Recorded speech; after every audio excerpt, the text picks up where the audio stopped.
ইন্নাল হামদালিল্লাহ নাহমাদুহু ওয়া নুসাল্লি আলা রাসূলিহিল কারীম আম্মা বা'দ। প্রিয় ভাই ও বোন, যদি বহু বিবাহই তাকওয়া বা গুনাহ থেকে বাঁচার গুরুত্বপূর্ণ মাপকাঠি হতো, তাহলে নবী করিম সাল্লাল্লাহু আলাইহি ওয়াসাল্লাম প্রথম জীবনেই একাধিক বিবাহ করে সেটাকে উম্মতের জন্য নিয়মিত আদর্শ হিসাবে প্রতিষ্ঠা করতেন।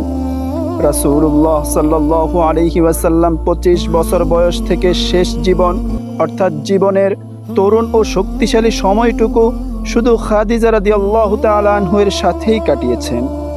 খাদিজা রাদিয়াল্লাহু তাআলা আনহু থাকতে তিনি অন্য নারীকেও বিবাহ করেননি।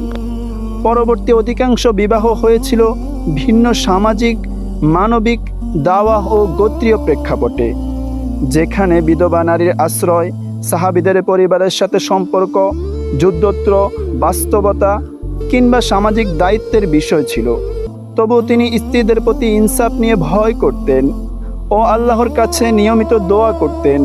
তাছাড়া ইসলামের তাকওয়ার বড় আলামত হচ্ছে হক আদায় করা, জুলুম না করা, দৃষ্টি সংযত রাখা, আমানত রক্ষা করা, পরিবারকে নিরাপদ রাখা, চরিত্র ও দায়িত্বশীলতা। আফসোসের সাথে বলতে হয়, এখানে অধিকাংশ গুনাহ একাধিক বিবাহের কারণেই হয়। একাধিক বিবাহ শরীয়তে বৈধ অনুমতি, কিন্তু তা খুব ভারী দায়িত্বপূর্ণ বিষয়। এটাকে তাকওয়া বা সুন্নতের শর্টকাট বানানো ঠিক না।